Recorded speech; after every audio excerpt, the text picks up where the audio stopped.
Okay.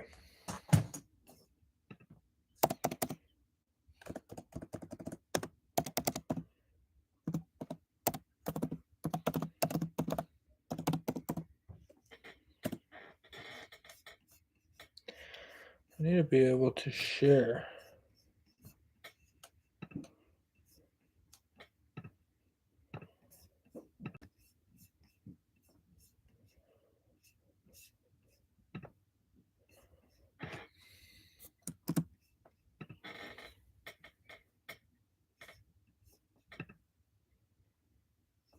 Okay, we just restarted it. Took my phone off the internet. See how much better that is.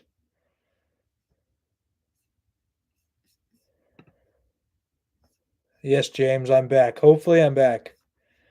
I don't know what happened there.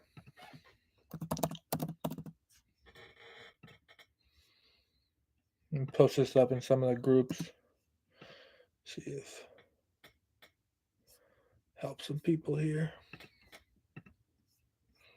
Should be back. Does it seem better now? Am I still in? Still out? I probably get my wife to get off the internet. But I have Starlink out here, so I should have quality internet. Good. We should be good. I don't know why. I took my phone off the internet. No reason. I don't like the quality of that picture is bad. But it'll work out. Can I change the thumbnail? Yeah, let me upload a better thumbnail here. Because I was looking at that thumbnail and its quality just looks bad. I don't know why my quality is so bad right now. But it'll be alright. Did the thumbnail quality come out pretty crappy? I could download a better version of it. Okay.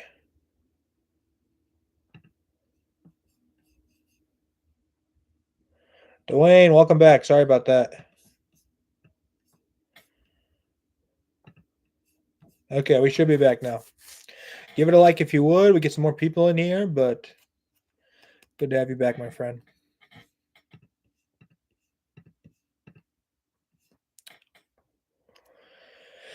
Oh.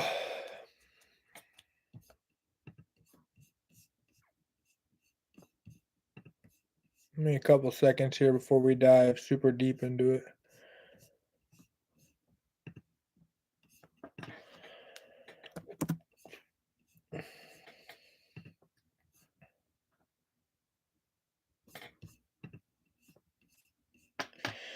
Michael, I am back, my friend. Sorry about that, guys. If it shuts off again, I'm going to try and go live again. I'll kick some people off the internet, but hopefully it's all good. We were talking though, Michael, about that truck you said. So how many miles are on that truck? Let me know. How much are they selling it for?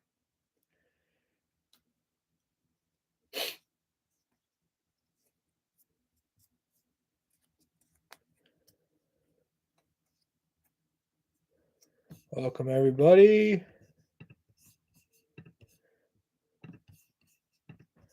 And check out that website. Even if you don't do a consultation, what I did was I linked some of the more important videos I've made over the years on the website. So if you have a specific question, it's going to be easier to go there and find the video.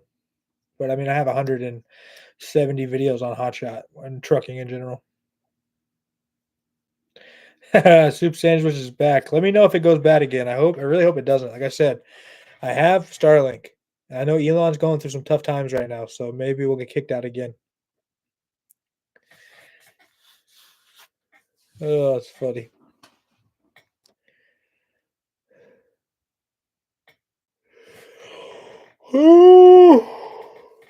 Oh yeah.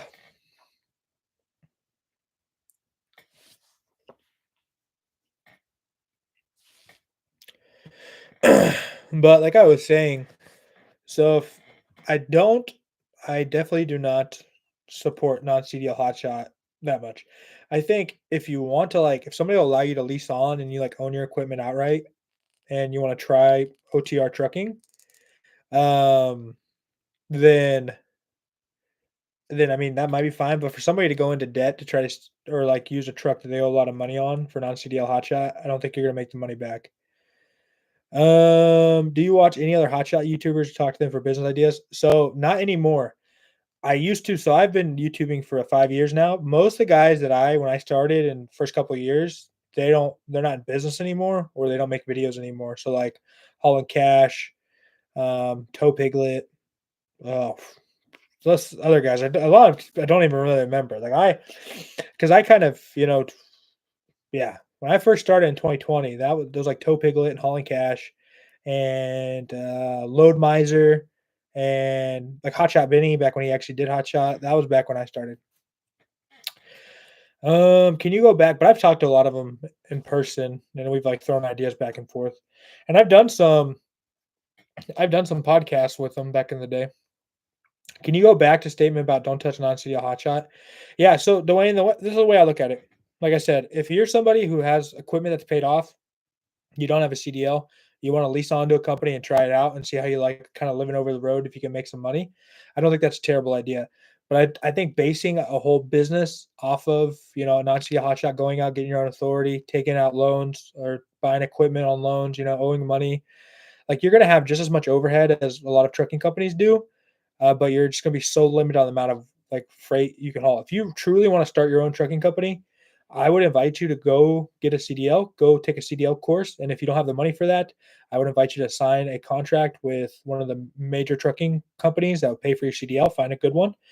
And then I would, spend your year there working for them and gain all the knowledge you need. And then you have a job and you're gaining experience. So then when you start your company, you're so much far ahead. So when, like say, Hotshot doesn't work out or it gets really bad out there, whatever the case may be, you're making money. Number one, you have a job. Number two, but once you prepare yourself, put yourself in a good situation to where you can get a setup where you can haul more freight and be better off, with more options. I definitely think that's a better scenario, better place to be. Um, so that being said, I don't think it's smart to go out and, take on debt and build your whole company around non-CDL hotshot. I've been in this for 5 years and we started with one non-CDL hotshot setup. And there's a reason that we run semi trucks now, especially if you're trying to build a business around it. um, Ray King, there we go. Yeah, we're back. Would you recommend doing what TP didn't go in? No, Soup, I definitely would not recommend anybody go the truck rental route. I think your overhead on it, your weekly spend on it is going to be so expensive, and I don't think the market can really sustain that. I mean, it's kind of cool, but even if the truck breaks down, you still got to go get another one, this, that, and the other. I definitely don't recommend that at all. I think between the rates of insurance and the rate of that truck, you're not going to make any money at all. But I don't think Hotshot is dead. I think you just have to do it smart, right? Like I've a medium duty pulling like a 53-foot step deck with a ramp kit on it. I think you can find some good loads for that. You can just be a dedicated equipment hauler, hauling smaller pieces of equipment and get many miles out of that truck and trailer. Michael says, I already own it. I buy it right, dropped valve, Cummins Tech, going to build engine. My shaft truck has 240, will have new engine, brakes, and tires before it hits the road. I mean, Michael, if you have enough, like if you like say if you can get the value back into it by rebuilding the engine and it's smarter for you. Like what I mean is like you got a good deal on it because it was broken down. You're gonna put the money in it and you can get more miles out of it. I don't think that's a problem. Um, I don't think that's a problem at all. I mean, might be a better way to go. Obviously, I don't know how much money you spend on the truck. I don't know how much money you're putting into the truck.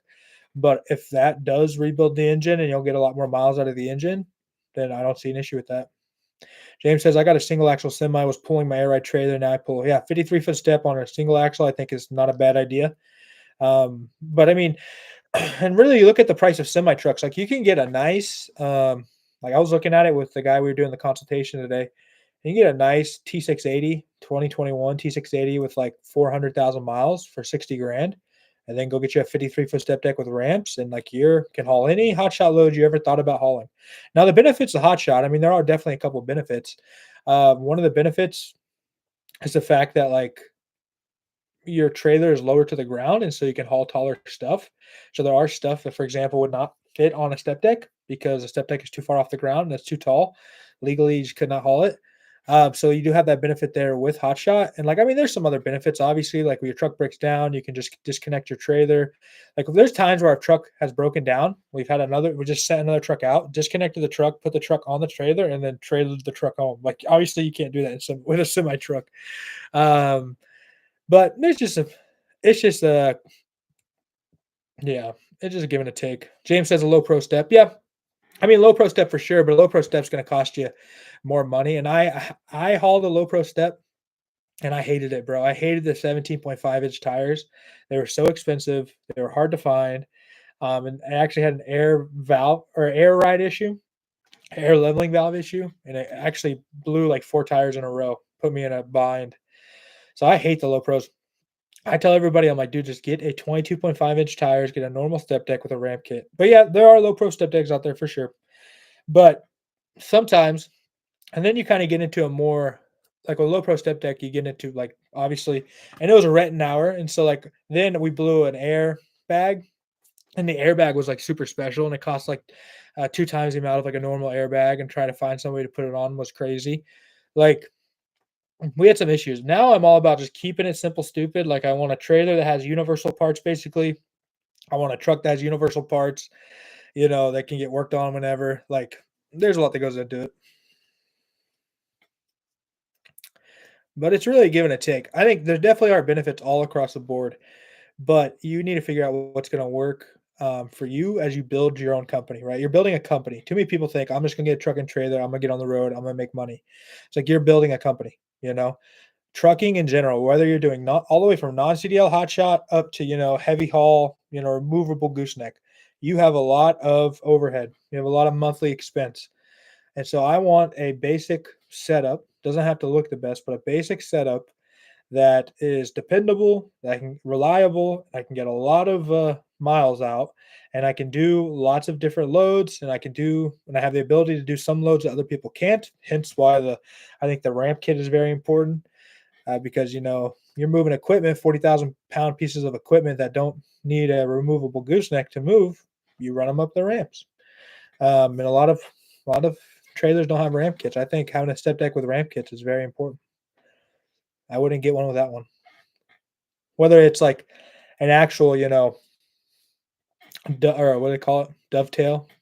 There's actual like ramps that are literally fixed and you flip them over like mega ramps, what you see on a gooseneck, or if it's like a ramp kit that you actually take out, and attach.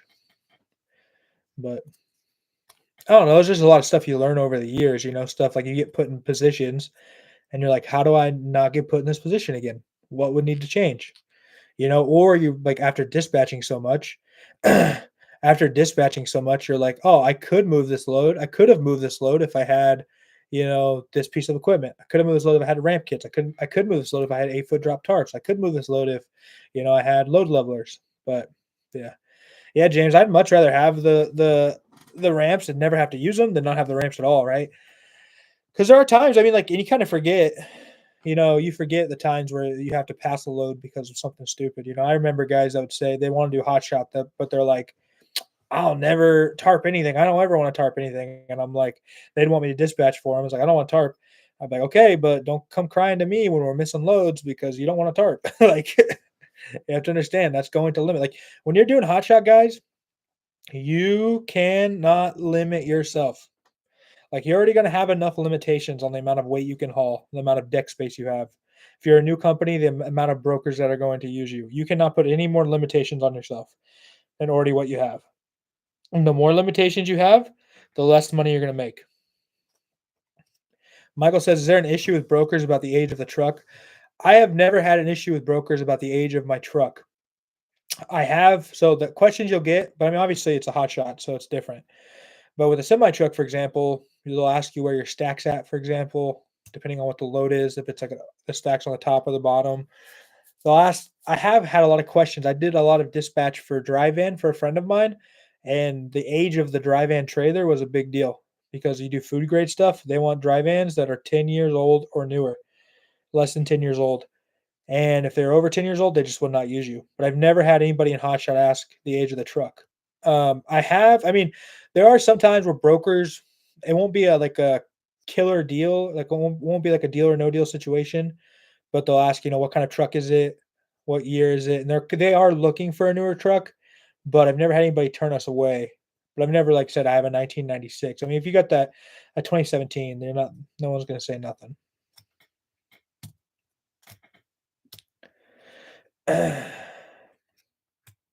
Yeah, nobody's gonna say anything bad about a 2017. Let me see if I can get this put up in some other.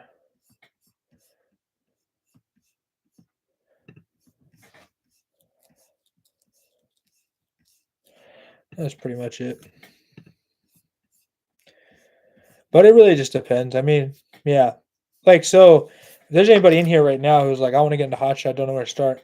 Look at my YouTube channel, my YouTube channel, obviously. Then you go to my website, howtohotshot.com. Look through there. If you're looking for a consultation, let me know.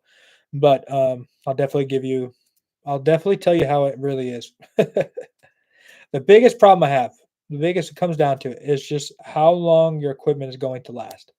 That's going to be your biggest issue, right? People say, "Well, I love buying a brand new hotshot truck like an F550 that has, a factory warranty on it. I can afford that. I can go and I can buy one for 75 grand with a factory warranty. I can't buy a brand new semi truck, obviously, right? It's different." Um, Michael said, "I don't have anybody leased on currently that's hotshot." I mean, I've on the company we have all sorts. The last guy, he had an F550 that broke down. He actually is driving for a friend right now because his truck has broken down. But that was in January. His truck made it to 300K. And then Ray had the black 550 you see in the pictures. He has moved to 2023 Mac. He just bought it about 3 months ago. But I help a lot of hotshot companies, trucking companies in general. The blessing here, Michael, and we've like I said, he had that white. If you look through my pictures, you can see a white F550 with the Roadmaster sleeper, and then he had the black F550, and then I've had a whole slew of 3500 Rams on the company. We had a F350 when we first started on the company, but I think that trucking, like hotshot trucking, can definitely be um, a lower entry point to get into trucking, but I don't think it should be like your end all be all, right? I think you can find where your niche is within that. Um, but like I was saying before, after all these years of doing hotshot, our biggest issue has been just how long the equipment's going to last. And if you're trucking hard during a bad economic, time or bad market, um, you're not going to have the flip side of the market. You're not going to have the miles available in that truck to then take advantage of the flip side of the market, like you would in a semi truck, right? You buy a semi truck with 250 or 300,000 miles, you have about 5 years, knock on wood, of that truck operating without any super major mechanical failure. Obviously, you're going to put money into it. Stuff's definitely going to break, and a lot of stuff is broken on my semi.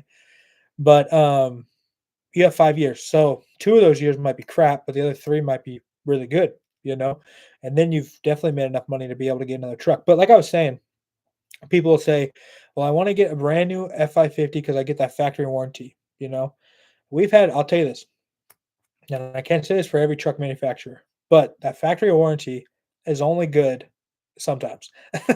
The problem is, it's not really the cost of the repair that's going to kill you, it's the time off the road. So, yes, let's say you blow your transmission. We've had it happen. And they're going to put a brand new transmission in your truck.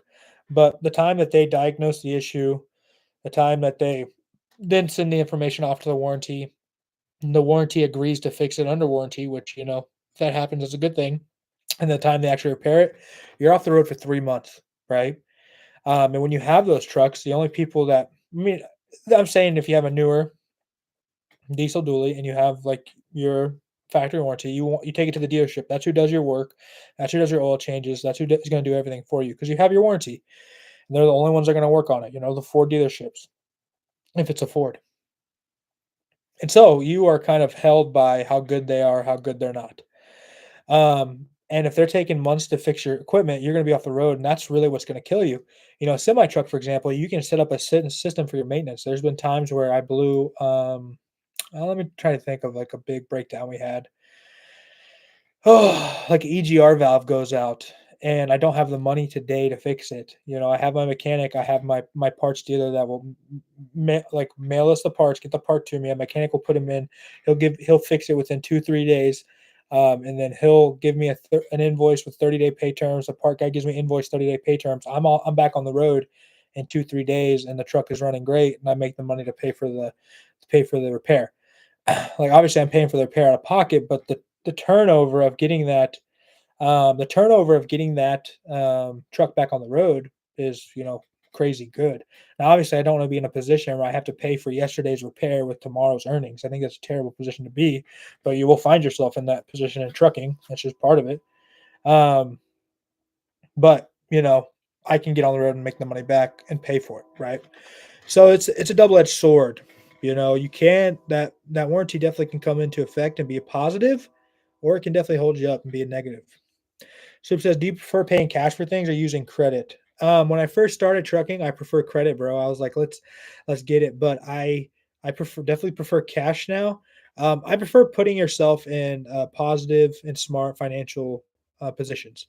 If you're putting a good down payment down on a truck that's going to last you for a while and is going to hold a level of value, is going to be good for your company. I obviously have no issue with taking a loan on it, but I do have a big issue with somebody who, for example, goes to the dealership and says, "I want to do Hotshot trucking."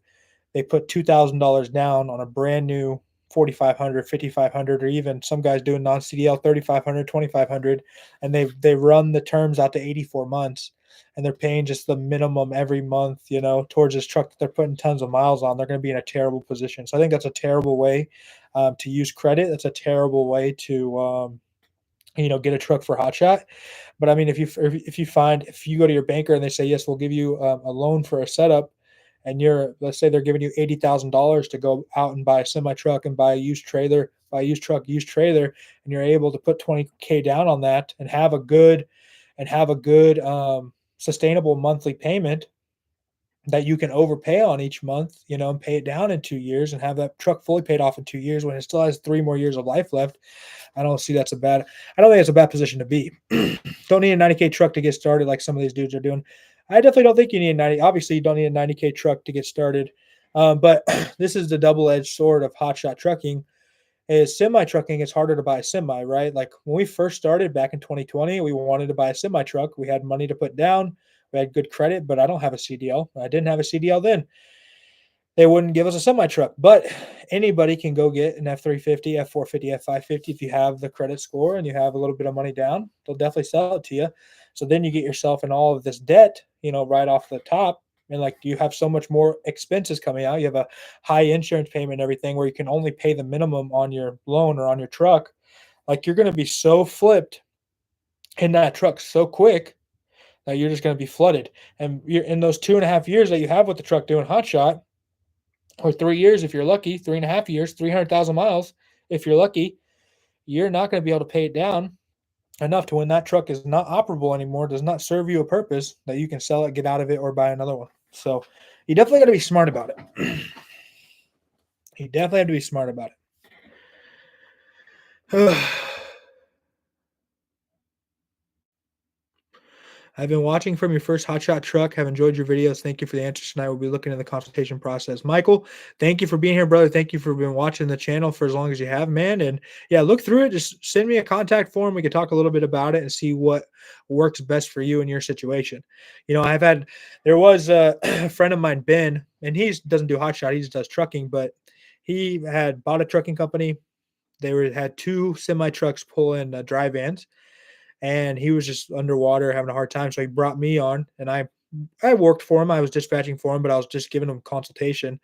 And I did that for about a year. And when he first started, he was making about $22,000 a month with these 2 semis, and he had bad drivers. And by the end of it, he had 3 trucks on the road, 3 good drivers, 3 step deck trailers, and doing about $80,000 a month in revenue. New insurance, new fuel card. I came in and kind of just helped them build those systems. So that's what I love doing. That's what I've gained the knowledge and gone through the really, really tough times, making the bad decisions, and figured out what is. I just like building systems, right? And I like the struggle of building the system and helping people build good sustainable systems. Now he has 4 trucks. He put on another truck.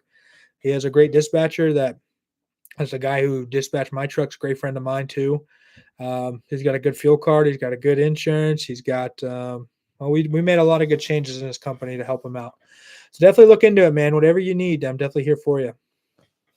And everyone who's here, this is you can check out my YouTube channel, check out the videos, or you can go to my website, howtohotshot.com. If you're doing hotshot, just trucking in general, I have consultation. I have just anything people need. You got a lot of questions, ask them. Michael says, do you dispatch for hotshot? So right now I don't dispatch. I actually am a full-time gospel preacher. I'm a preacher, man. I preach every Sunday. I spread the gospel of Christ. I don't dispatch actively. I have my friend who dispatches our trucks. He is dispatching for my other friend Ben, so he's pretty maxed out. But he's been the go-to for dispatching. Now, if I am helping somebody build their system and they need assistance with dispatching, then I do help. But I don't. I'm not taking on full-time dispatching clients. No, I'm not doing that.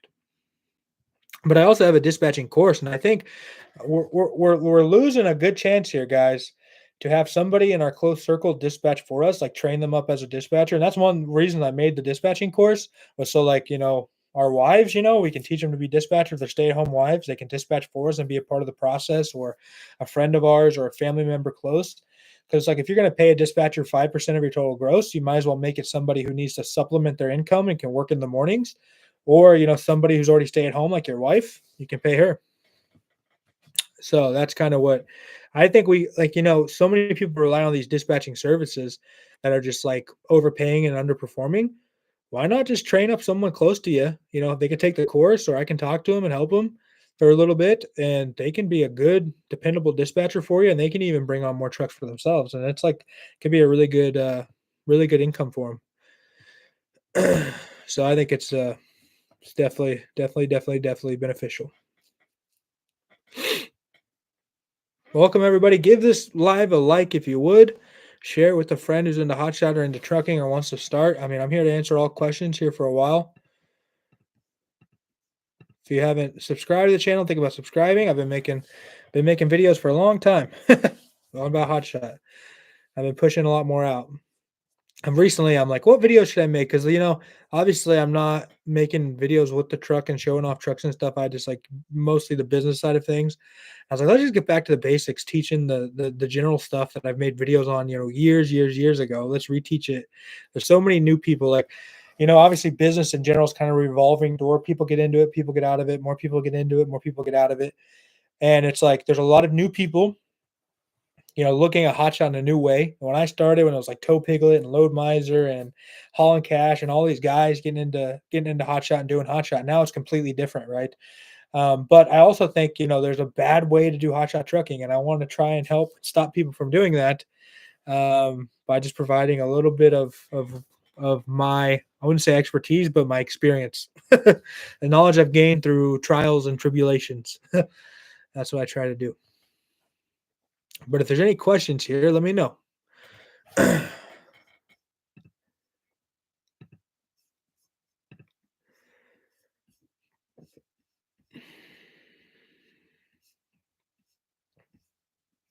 have 169 videos about trucking. Yeah, I started my friend and I started, but I basically did it, and he's kind of like the silent partner. Started in 2020, man, 5 years ago now. Crazy 5 years. It's a love-hate relationship you have with it, but I definitely wouldn't change it for the world, Definitely would not change it for the world. Been a good time. Looking to do seasonal hotshot and take winters off here soon. My buddy's been doing it for a while, so he gave me all the ins and outs. Well, good for you at AWP. I think, as long as you can make enough money in the heavy season to take the winters off. I haven't been able to see it in my side of things, but I mean, if you can definitely get that done to where you can do it, more power to you. I mean, just watch that overhead cost. I mean, especially if you're thinking about taking time off, you need to limit your overhead costs as much as possible when it comes to equipment, when it comes to insurance, when it comes to all of these different things, right? This will be a big tip for everybody here. If your truck is paid off or you're going to go get a truck, do not put your truck in your company's name. And the reason I tell you that is because if you're having any trouble with that truck, or say you have multiple trucks on your company, your insurance is required by law to insure every piece of equipment that is owned by your company.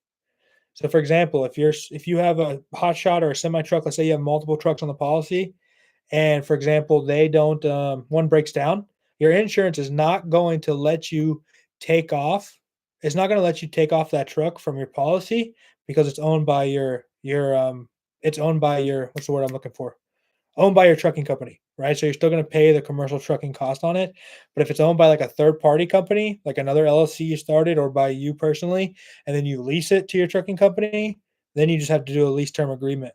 So I would invite you, if your truck is paid off, or if you can, buy the truck, put it under the name of of another LLC that you have, or under your own personal name, because that'll definitely be a big help you out. And that's something I ran into, and I was like, oh, now I have the information needed to pass that on.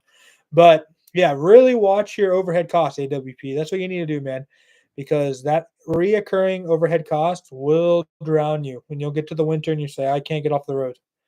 And you don't want to just be married to the road, right? We don't truck to be married to the road. A lot of us like being on the road, but you will like being on the road less when you are forced to be on the road to pay your bills.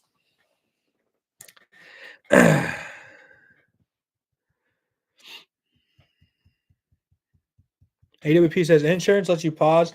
So it's not that insurance lets you pause, right? You have to have your insurance policy continuing, right? But this kind of only works if you have multiple trucks. Um, but it also you can like turn down your insurance by chance, right? So like let's say you have your insurance policy for your full blown trucking company.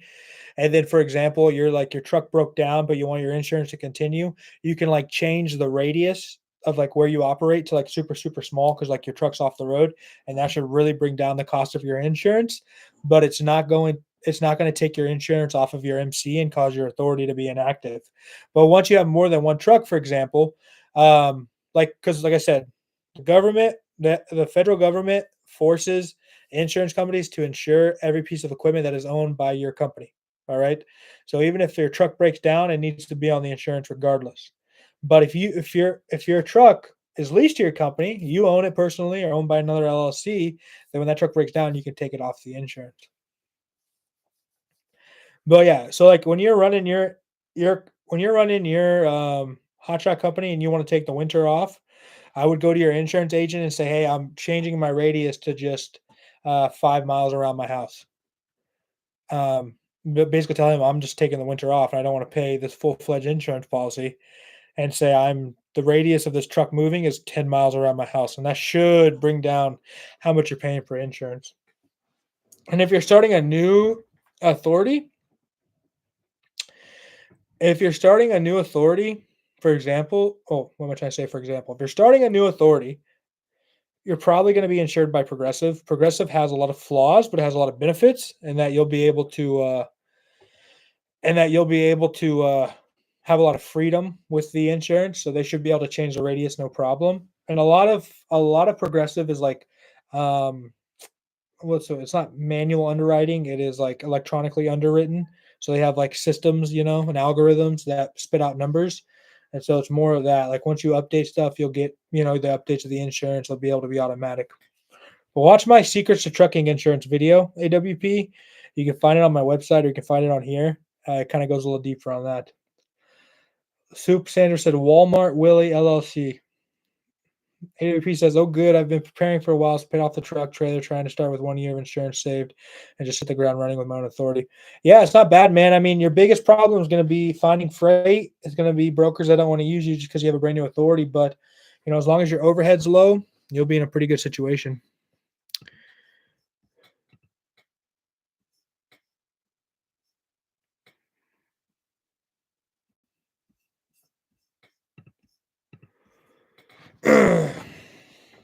But yeah, that's going to be your biggest problem. It's just there was a lot of fraud that went on last year. And so a lot of brokerages required 30 days of active authority, 60 days of active authority, some 90 days. And a lot of those moved to like 1 year, right? And so, like your dispatcher, if you're dispatching yourself, you're going to be calling a lot of brokers that say, "Oh, your authority is too new. We can't use you." It gets really annoying. And that's why there are a lot of benefits to leasing on too. But you can also cook your authority and let your authority grow. You can start your authority right now, before you're ready to get on the road, and just have like a small insurance policy that has the federal requirements, and put like your own what's the word I'm looking for?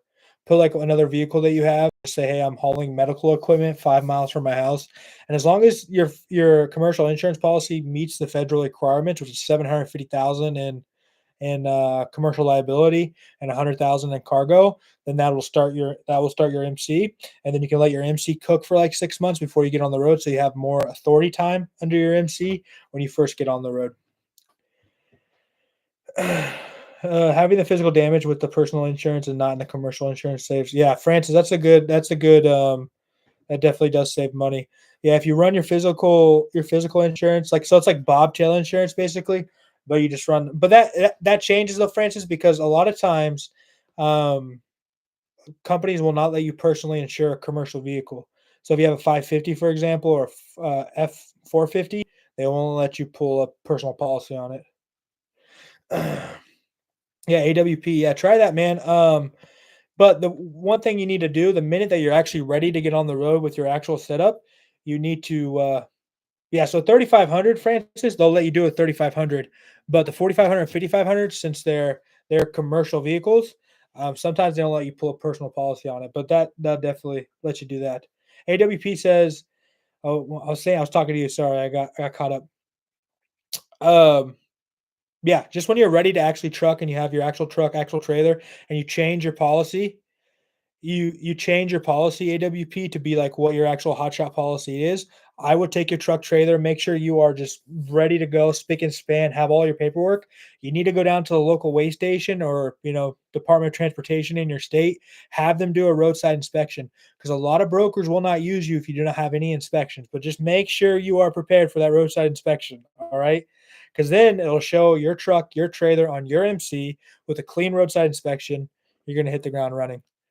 Francis says, I have it like that and it's working. Yes, a 3,500 will work because a 3,500 is not considered just a commercial vehicle. They'll let you have 3,500s on, because the GVWR is lower. They'll let you have 3,500s on personal policies. But a lot of insurance companies will not let you have a 4,500, a 5,500, or a commercial vehicle of any sorts on a personal policy. So you wouldn't be able to do a physical damage. But 3,500, you can do it.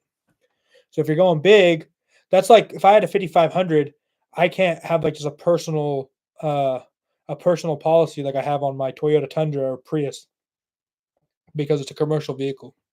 So it does work, but sometimes it doesn't work.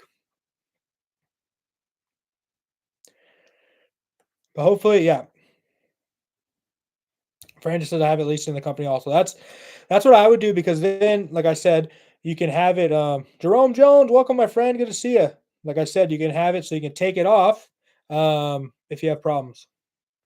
James says, have I dealt with highway yet? Oh, I've dealt with highway so much, James. I deal with highway all the time. Highway is all right. I like highway better than like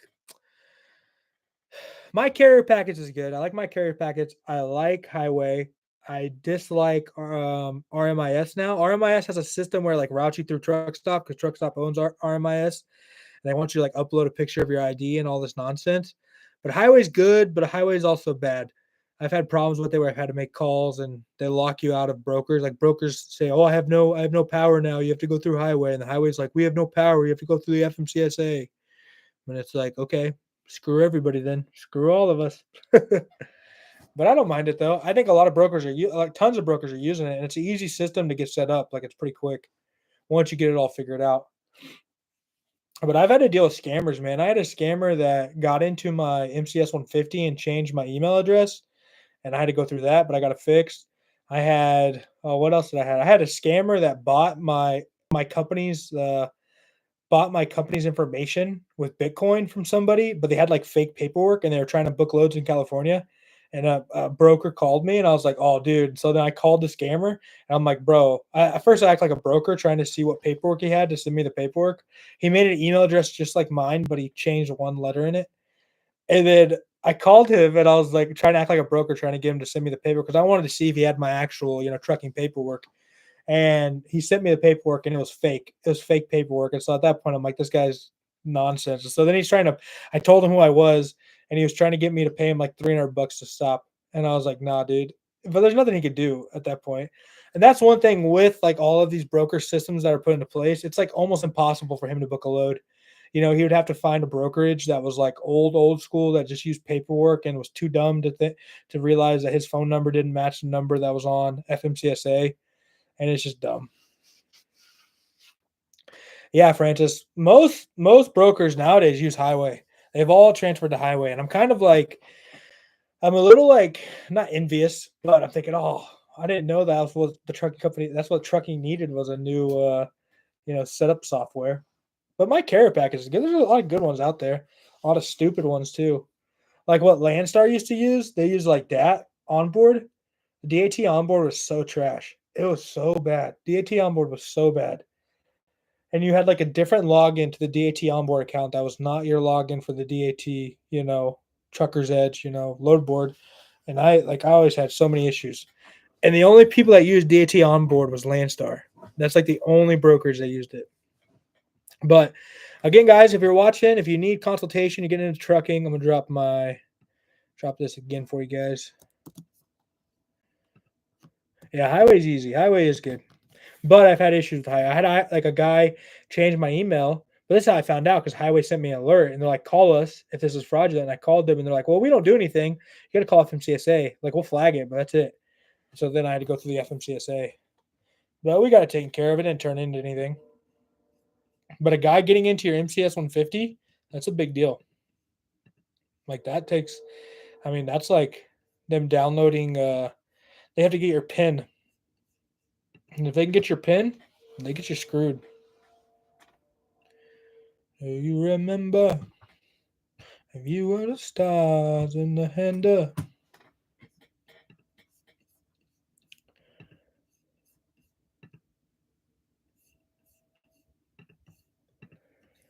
Oh.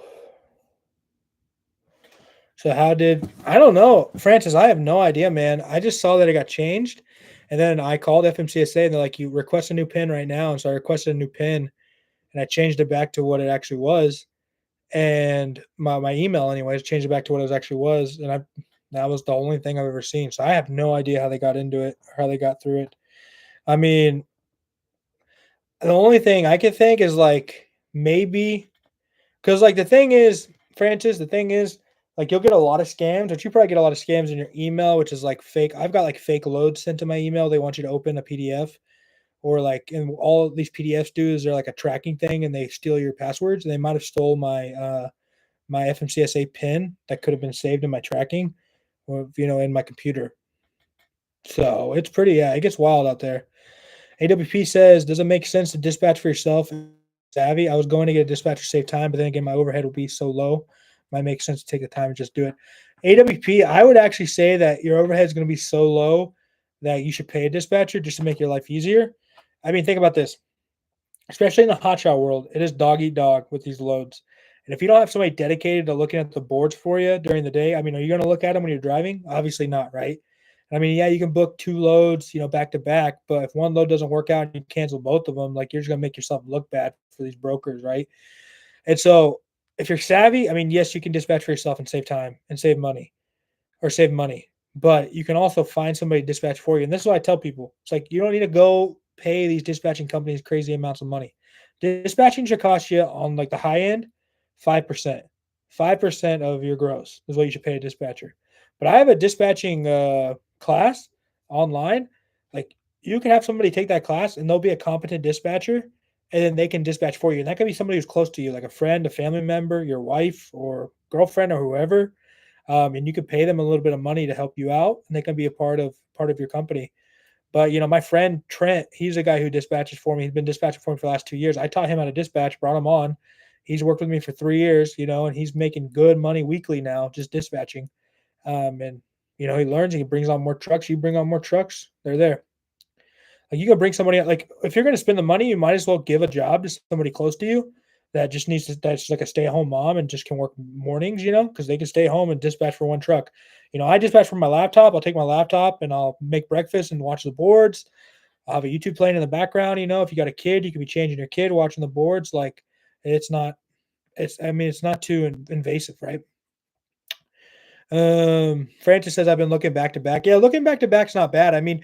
But really, I think to get you need a dispatcher that when they book a load for you and they know that you're loaded, they're looking for the next load already, right?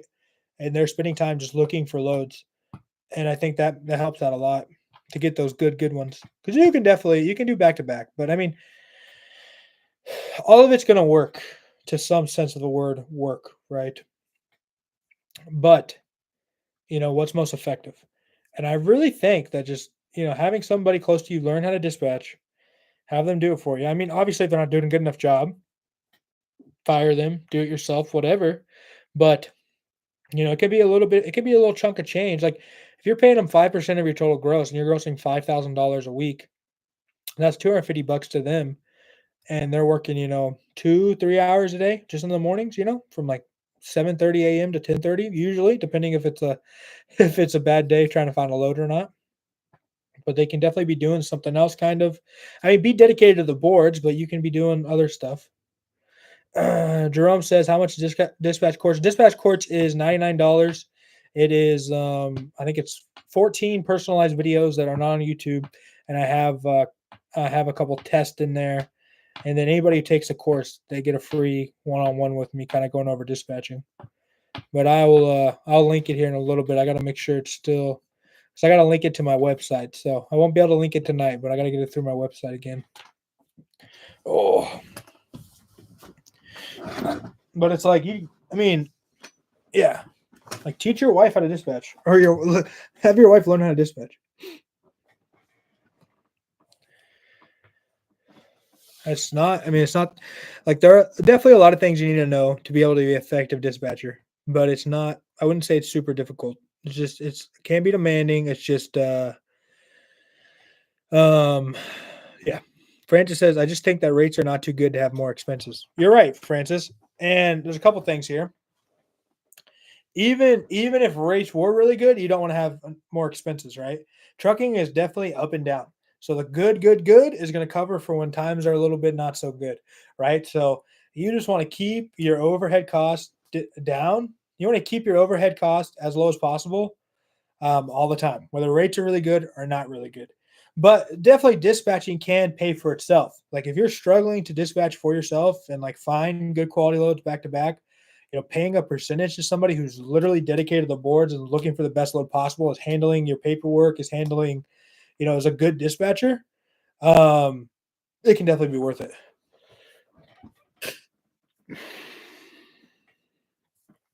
Just need to learn how to tarp loads before I get started, but everything else looks straightforward. I only strapped SXS in cars, really. Yeah, man. I mean, you definitely need to know how to tarp. I would say get 8-foot tarps. And you say, well, I don't. Those are heavy, big tarps. Get lightweight 8-foot tarps, and just don't limit yourself when it comes to loads. Right? You need to gain the experience. Be willing to tarp. Be willing to do everything to move the loads that other people are not willing to move. You're gonna make the most money. Francis is true on that. Dude, keep those expenses low, man. Low. Because even if the going's really good, I want to profit the most amount of money possible. And I'm gonna need some of that money to cover my butt when stuff goes awry. When stuff goes awry, because it's trucking and stuff definitely goes awry. All right.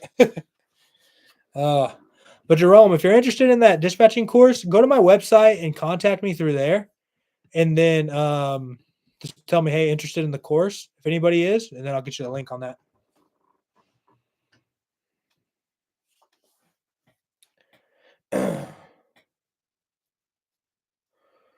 But yeah, so there's a reason, guys, that you're getting hit up hundreds of times by 100 different dispatching services, because it's straight profit for them. All the people sitting in front of computers and finding loads for you. And I mean, there are good dispatchers. Like my guy Trent, he is a top quality Savage dispatcher, and he does a great job.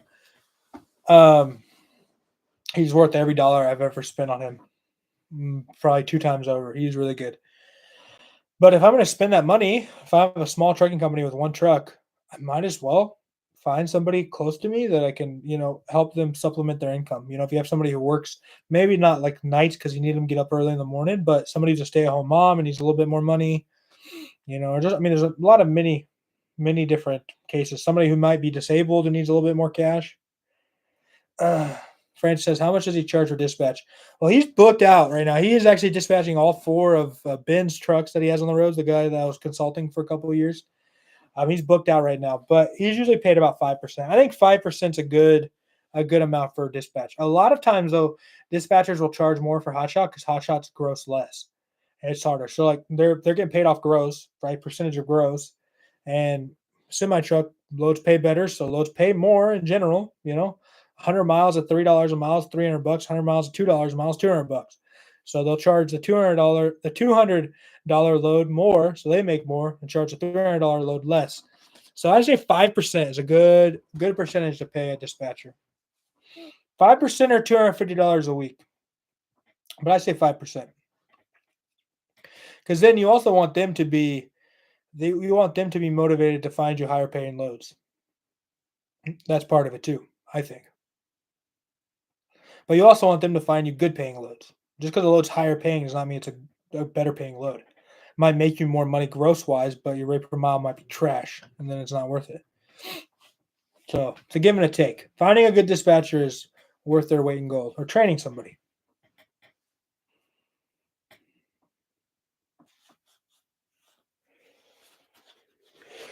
Oh, getting a good factory company. AWP says, I hear a lot of brokers want a year now. They do, man. I mean, my authority is almost 5 years old, so I don't run into it obviously anymore. So it's like I don't get denied because of that. There are other stupid things that brokers will deny you for, just dumb things. But a lot of brokers want 6 months, they want a year, and that's why it's very difficult for people who are just starting out to make it right with aging their authorities. And I don't think that it's really as well. I don't think the answer to trucking is always getting your own authority. I don't think the answer to trucking is always we need more authorities on the road, this, that, and the other.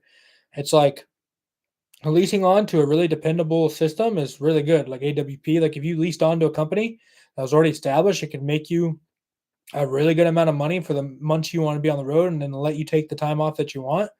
Like you will have a low entry and low overhead costs because your equipment's paid off, right? And so there's benefits to that. You don't have to go through all the trauma of trying to get your own authority right now. You can cook your own authority, like we talked about, right? Cook it, get some age under it, but at least onto somebody and make money. They'll take a percentage, but a lot of the percentage they take is a percentage that you pay to a factoring company. You're paying. Let's say they charge you 18%. You would pay 3% to a factoring company anyways. That's part of the 18. You'd pay 5% to a dispatch. They better be providing you dispatch. You would pay more for your own insurance, so you're saving money there. You would pay more for your own insurance. What else? I'm trying to think here. Yeah. I mean, they should be covering your ELD costs. They should be covering some other stuff as well. So, and they help you not have to get into all these different contracts that you'd have to do right out the start. You can see if you really even like the stuff before you get so deep into it. But I mean, and I think brokers, obviously they have to stop everyone they're running with because there are tons of double brokers out there. I mean, we've caught so many. So it's hard out there.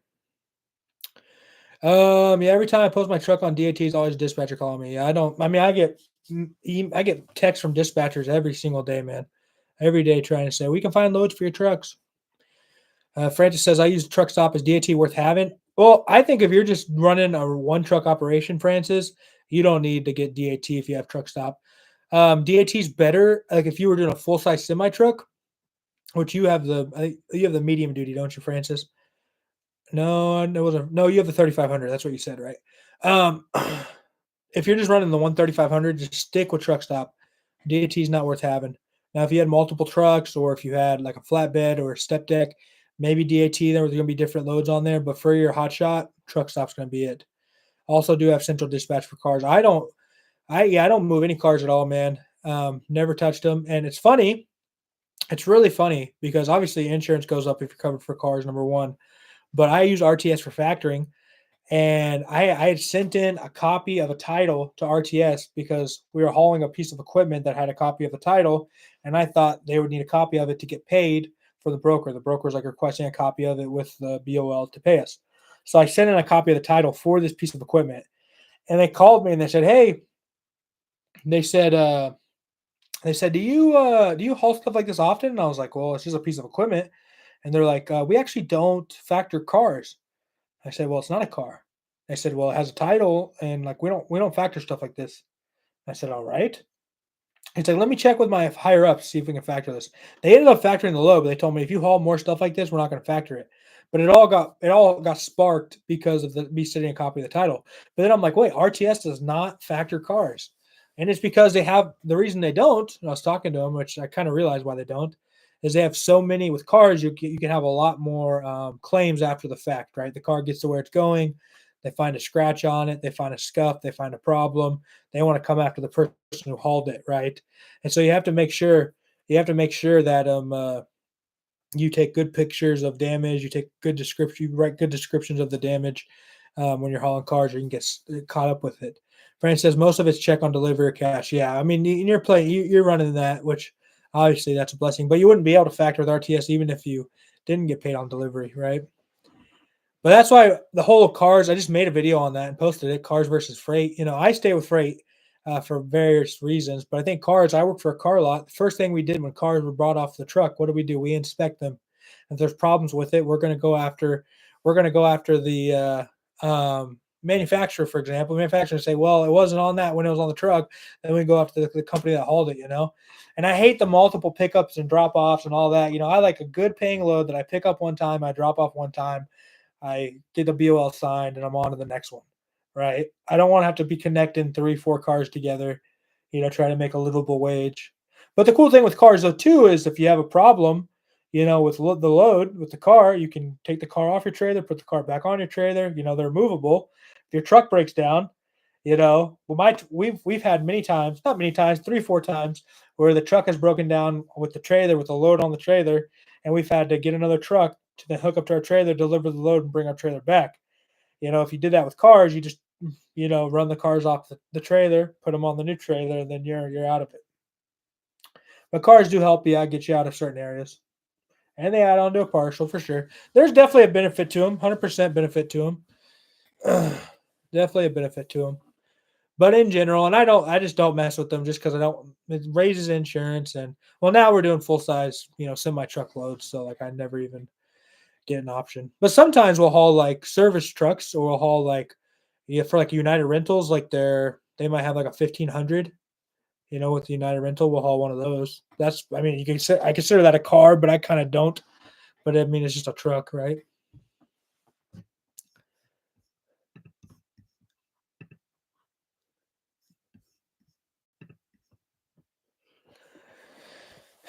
But I mean, it's all about, and Francis, you're gonna be, adding those on and make partials work that other people can't make work, right? And so you're gonna be getting out of areas that other people are gonna be stuck in. Francis says it actually makes the insurance better having more things to haul. Every time I've added cars to my insurance, because I've done it before because I wanted to, it has always raised the rates. Like if I say I'm a car hauler, and it's also got me denied in my renewals with other companies because I said I haul cars. So I took it off.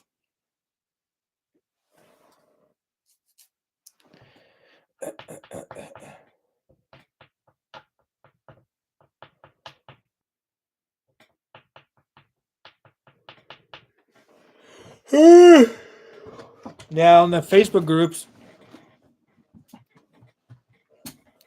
Yeah, you're with Progressive, aren't you, Francis? Progressive is very weird when it comes to their algorithms, to when it costs how much, when it's like how much you pay and how much you don't. Yeah. When you said that, I knew you were with Progressive.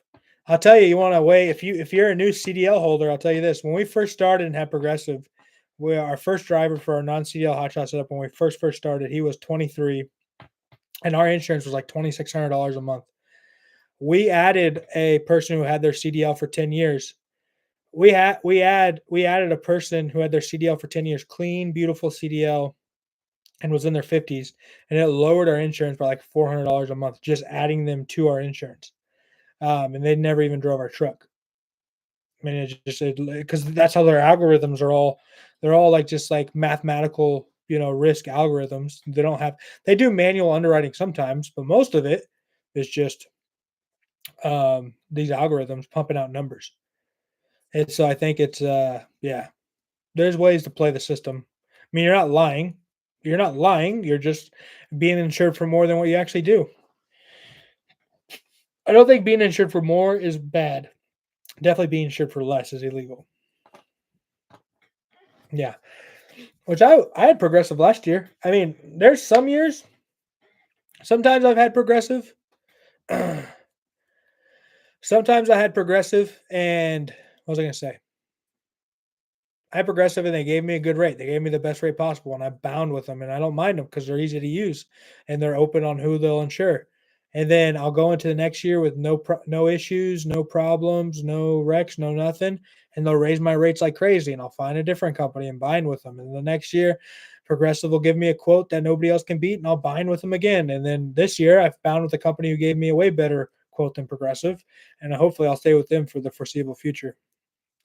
That's cool, Francis. If you're only paying $700 a month for your setup, what's your haul radius? But are you well? You're paying 700 just so you're paying set, but you have to also let people know this that you're paying 700 just for your trucking liability because you said you have your own physical damage on your personal policy. So yeah, you don't have your physical damage with it. Do you remember? But I'll tell you this, Francis. Also, you need to know that Progressive will not honor uh, a claim if they will not honor a claim if the cargo got wet. Meaning that if the claim is because the cargo got wet, they will not pay out on it. Yeah, physical with trailer is next to nothing. I think it costs probably costs you $5 a month.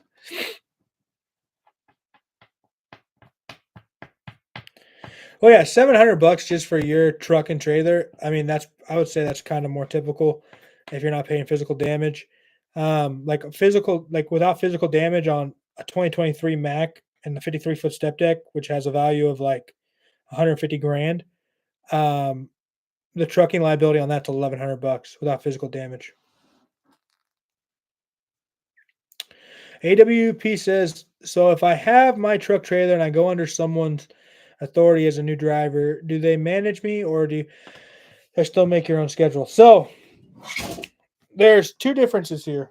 Okay, that fell over. There's two differences here, right? You can be a driver or you can be what's called an owner operator, meaning you have your own equipment and you lease on. You provide the equipment to the company, they provide you your authority. Really, this question is going to be up to the person you lease on with, right? So if you lease on with a company, they might say, "Hey, you make your own schedule. This is your dispatcher. You can go home whenever you want. We don't really care. We like people that drive, but you're an owner operator. You make your own schedule. This is when we pay insurance. Make sure you send your money here. They're not going to mess with you too much." Or you can lease on somebody who says, "No, you're going to be on the road for the X amount of time." I wouldn't lease on with that person. You as an owner operator, you're a 1099 private contractor who's hauling freight for this company, right? So you subcontract basically through them. You have their company name on the side of your truck, their DOT MC numbers. You use their trucking liability policy, and you're basically just running, as if you were just a part of their company. So to a broker, it looks like you are just a driver for that company. That's what it looks like to a broker, but you're actually leased on. So you should be able to control your own schedule. But you have to talk to the company about that. But they would be like you'd have a dispatcher, and you will also it'd be no force dispatch. 9 out of 10 times. So you should also be able to what are they going to say? You you should also be able to turn loads down that you don't want to haul. Like if you're not feeling comfortable with the load, um, like the dispatcher should work for you. But you also want to get a point where that dispatcher can just book loads for you, and he knows what you want, knows what you need, and keeps you rolling. Because if a dispatcher has to go through you every time and say, "Hey, I found this load," you're going to lose a lot of loads. Jarrell, welcome, my friend. Says, knowing what you know now, if you could go back and change anything from when you first started, what would it be? Oh, that's a great question. I would change many things. I mean, obviously, knowing what I know now, I would not buy. I bought a semi truck in 2020. I overpaid on it, bought it at the bubble. It's been the vein of my existence. I definitely would not do that. I probably would never think about. I would never think about buying my own semi. That was always my first thing. I would probably just run an all lease on company. I mean, there's a lot of things that have gone good. I mean, there's a lot of bad decisions I made, not knowing that they would turn out that way. That they weren't bad decisions, as so they just turned out bad. With like buying the truck, I don't think it was a bad decision. It just didn't turn out the best. Um, but like all the knowledge I have was from the fact that I went through those tough times, right? And so it's hard to say, I would change that because then I probably wouldn't have the company I have today. But definitely has grown a lot, learned a lot, and I've been put in a lot of difficult situations. Another thing now, Jarrell, is I do a lot of consultation, and it's like I would not have any of the knowledge I had now, or like be able to bring up these scenarios to people that I've been put in and say, hey, I know you've never thought about this scenario because you never even thought about being put in this scenario. There's a lot of value there, right? So I think it's about finding the value in the tough situations and applying it to where you're at now. But I probably would not buy that semi truck, and I would just focus on leasing more people on, or I would wait and buy a semi truck when the market went back down, like now, when you can get a nice, good, affordable semi truck and put it on the road. I would keep a lot of my overhead costs lower. Um, yeah, that's what I would do. It's very easy in trucking because, like, let's say you have a CDL hotshot setup or a full size semi truck, you're going to on average gross, twenty to $27,000 a month, right? And like, if you have a service based business that you're building around your house, whether you're doing lawn mowing or you're doing pest control or whatever, it'll take a good amount for you to get to $27,000 in gross a month, right? In sales. But trucking, you can just start out and do that, right? There's no real marketing required. You can get on load boards and find loads. Now it's kind of a higher level of entry because of how brokers are. Um, because how brokers are, but you don't have to do it like you're not going door to marketing, you're not having to sell, Obviously you want to get direct customers. That's not what I'm saying. But you can start out just being on load boards and making lots of money. That being said, all this money's flowing in, you don't really realize how much money is going to flow out of it, right? There's a high cost of trucking. It's very easy to have $1 million trucking company that costs $990,000 to make that million, right? You have no money at all. It's very, very easy to do. People don't understand it. $1 million trucking company is not crazy. That's like 4 trucks. I did that like year 3, 4 trucks running on the road the whole year. It's $1 million. But it's like you can very well spend 990,000. You can very well spend 1.1 million to then make 1 million. So a lot of expenses are going to go out. So you really, really, really, really, really have to watch your expenses now, guys, when you're small and realize, hey, this is exactly what it costs. This is the money I have to spend, but I'm building a great quality system. I have a good dispatcher. I have all my maintenance taken care of, and I know what I need to do when the truck breaks down. Build that system to cost you the least amount of money, not to start owing everything for sure. For sure, Francis. Is Hotshot still profitable? I'm on the fence again at F450 or semi, but if I can make decent money with F450, then I'd rather go that direction. Jarrell, I will tell you this, my friend, and I think you'd value a lot. I talked to a guy for about 3 hours today about the same exact question, and I'll go through it here as well. But look into my consultation, man. I think we can have a great 4-hour conversation and really build you a plan to get out there and do it kind of better than how I did it when I first started. But is Hotshot still profitable? I think Hotshot can definitely be profitable. You need to have the right equipment, right? The right truck and the right trailer. And you need to be willing to do things other hotshots are not going to do, right? Get your air ride trailer, make sure it's 40 feet, make sure you have a ramp kit on it, make sure you have 10 chains and 10 binders. You have everything you need. But if you were just saying, I want to get into trucking, I want to build a trucking company. Another thing is you have to understand what role you want to play in this trucking company, right? Are you going to want to drive the truck the whole time? Are you going to want to build it to where you can hire a driver and you have a driver going and you're kind of doing office stuff most of the time? Like, where do you want your role in the company to be? But as I get into that, the number one problem you're going to have, Jarrell, in trucking is in hotshot trucking is how long your equipment is going to last. Okay. You have 2.5 years of hard running with that truck. Most likely no more, hopefully no less, right? Maybe 3 years of hard running. I'm talking 3 full years of running, 300,000 miles, right?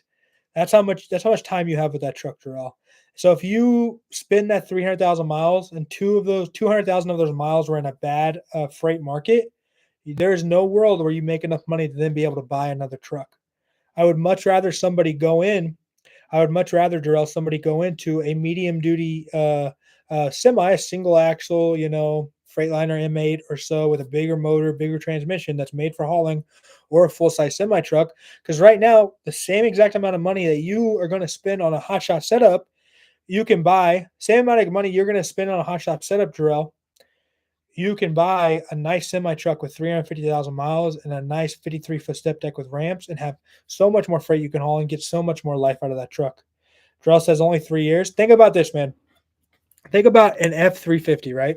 Think about a 6.7 turbo diesel. In a normal world where you're not putting a ton of let's say normal world, you're not putting a ton of wear and tear on that truck and you're not having any super big mechanical issues, you're getting maybe 350,000 miles, right? 300 to 350,000 miles. Now change the world. Say I want to use that same truck for something that it was not intended to do. Yeah, the truck can haul. Yeah, the truck's a diesel. Yeah, the truck can definitely handle the weight you're pulling. But when you're doing 10,000 miles a month on this truck, at its towing capacity a lot of the time, right? And tow haul mode basically the whole time. I don't see a world where you're getting that many miles. I mean, possibly, yes, but you're doing 10,000 miles a month on average doing OTR hotshot if you're on the road trucking. That's 120 miles a 1,000 miles a year. So 120,000 miles a year times 3, that's 360,000 miles. So in a normal world where that you're not in tow haul mode all the time with that truck, you might be able to get 360,000 miles without any huge mechanical issues. But in a hotshot world, I mean, I've had hotshot trucks that are at 150,000 miles a year. Hotshot trucks that are 150,000 miles a year, Jarrell, that have had 2 transmissions. Yeah, they've had warranty and they got through it, but I mean, 2 transmissions, man. James says 100K miles a year, bro. Yeah, I mean, it comes out, James, to about 100,000 miles a year because, throughout everything, you're probably taking two months off, between your normal breaks and the holidays and stuff. So, yeah, 100K miles a year. But I'm just saying, if you're out there getting after it, even at that, 100K miles a year, that's still 3 years, right? 300K. So put that into perspective. And if you do those miles in a tough market, right? I wouldn't say we're in a bad market, but I'm definitely not saying we're in a great market. You're not going to make enough money to buy another truck. James says you're giving that truck hell. Yes, this is what you got to realize. And this is the thing, right? You go out of your way to get an F550. You go out of your way to get this air ride trailer. You apportion it at 46,000 pounds. It can haul 22,000 pounds. Yes, it can haul 22,000 pounds both legally and physically, but you are putting that truck at capacity. And if you think you're going to get the same amount of miles, if you think you're going to get the same amount of miles out of same amount of miles out of that truck as you would if you were not having that capacity the whole time, it doesn't work like that, man. James says I was telling Jarrell, yeah. So I mean, you're putting lots of miles, and that's the difference between going semi and going hotshot. Going semi, right? Those trucks, even at 350,000 miles, still have probably 450,000 miles left, maybe 500. I mean, you're going to have to do maintenance. Stuff's going to break. You're going to have to fix it, right? But a rebuild on a semi is going to give you so many more miles. A transmission rebuild on a semi is going to give you so many more miles. And you're going to make so much more money during that time to then buy yourself another truck. So which type of semi you're recommending? Double axle semi? I mean, Francis, I'm open to both. Like I understand there are benefits. And when I was doing Hot Shot Hard, we all came to the realization this is going to be the niche. It's going to be a single axle semi with a 53-foot step deck. We can haul about 35,000 pounds. The reason I think that's the niche, you have one less axle, you have 4 less tires you have to worry about, you have less brakes you have to worry about. If you're only pulling about 30 to 35,000 pounds, excuse me, you're not putting nearly as much stress on that transmission or that truck or that engine as it can handle, right? Because you're going to have a big semi truck engine in it, man. You're going to have 450 horsepower, DD15 or whatever the case may be, in that truck, right? And so you're doing under the capacity of that truck. So hopefully you get more life out of it, and you're going to be apportioned for less. There's different benefits to it. But if you want to go full-size semi, but the problem with a single axle is it's harder to get financed on a single axle, which is what we found out. There's a lot more programs to finance full-size semi-trucks, buy full-size semi-trucks. These single axles are more difficult, I think, to get your hands on. But it's a give and a take on it. It's a give and a take. So, I mean, Well, then we really thought that was a niche. If you get that and you get like a low pro step deck, that's like a Hotshot on steroids, right? Lots of different equipment you can haul more steel, haul more loads in general, right? When is the next live? Scott, I don't really know. I just hopped on today, man. I haven't hopped on for a live for a long time, but I just, been talking a lot. Like I said, we're doing the consultation. You'll see me on YouTube a lot more. I have a lot of videos lined up. I've been making a couple in advance, so I should have daily postings going on. I got the website up and going. Scott, I'll be on more though. I'm going on a cruise the end of this week, so I'll be gone for a little bit. But yeah. But James is completely right, guys. F550 was not made. This is not what it was built for. Yes, it was built to haul some hay every now and again and pull a gooseneck trailer and do those things. It definitely was built for that. But to be an OTR hauling machine, and those gooseneck trailers are not made for it. Scott says, "Love to get more info." Scott, this is what I would suggest, my friend. I do consultations. Hotshot. Sorry. If you want some one-on-one time, my friend, go to my website. Just fill out the thing there. We can do some one-on-one. I have different pricing depending on where you're at. We can make that look. Okay.